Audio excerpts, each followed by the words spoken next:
Hello and welcome to Please do subscribe for more interesting videos.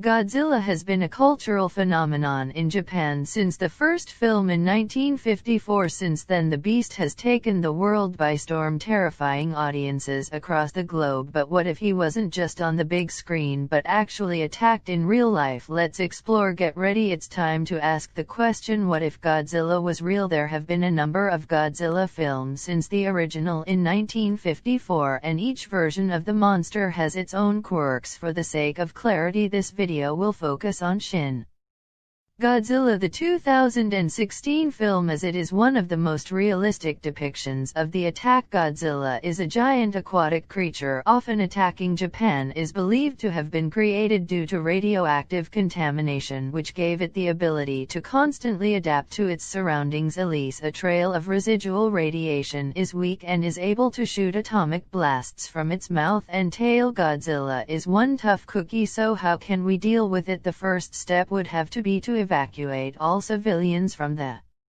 area. Depending on the population density in the area of the attack, this could take some time, but it will be of the utmost importance. Between Godzilla's attacks, the tonic breath and residual radiation left after it, not to mention the attempts to stop the beast, those in the area would be in a great deal of danger. Once a year it was evacuated, efforts to deal with the beast could begin in earnest. Unfortunately, it seems that most weapons don't work against Godzilla, as we saw in the 2016 filled. Even powerful missiles were unable to pierce its thick hide. This would lead one to look to nuclear weapons, but this raises another concern. How would you stop this huge intake? Keep beast while minimizing collateral damage. One possible option is capturing Godzilla. This will be very useful since it would allow us to study the beast and learn from it, and would likely be less damaging to the city and its people. Unfortunately, this would be difficult to achieve, particularly with its atomic breath able to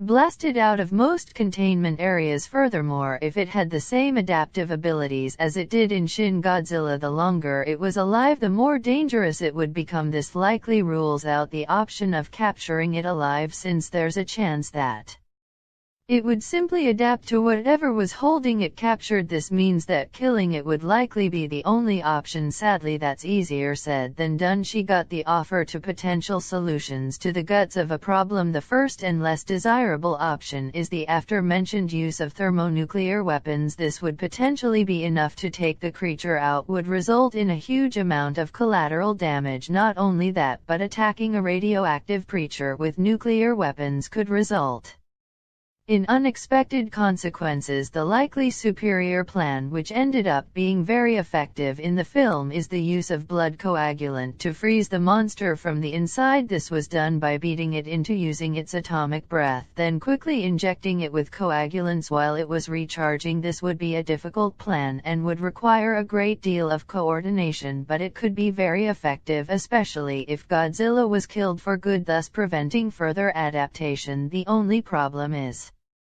this coordination could be difficult to achieve. One aspect of defending against Godzilla that is often overlooked is the bureaucratic side of things. Well, one might assume that a giant monster attacking a city would be enough to bring people together. That isn't necessarily the case, as we've seen in various relief efforts in recent years. Sometimes the resources are there to help at the hands of the government are tied to the policy restrictions. As it happens, Shin Godzilla did an excellent job of highlighting just how much of a problem governmental bureaucracy would be in dealing with Godzilla. With so many different branches of the government being in charge of different things, it is very difficult to coordinate all these efforts successfully and quickly. This means that even if we had the proper weaponry to deal with Godzilla, it could be difficult to organize and coordinate the effort in time to save the city. This will be particularly problematic when attempting to coordinate the actions of several governments. And now we return to our question, what if Godzilla was real? Well, humanity would be in for the fight of our lives. Civilian safety would be a primary concern, with efforts to evacuate citizens from the area of the attack. Capture may not be an option if it had the adaptive capabilities we signed Shin Godzilla, which leaves us with killing the beast on the clear. Weapons would likely be effective. The collateral damage because could be too much to bear. For this reason, a method similar to the one in the film would likely be employed bullet into expanding its nuclear energy, then freeze or incapacitate it while it is dormant. Unfortunately, this might be easier said than done, since government bureaucracy could delay the response until it was too late.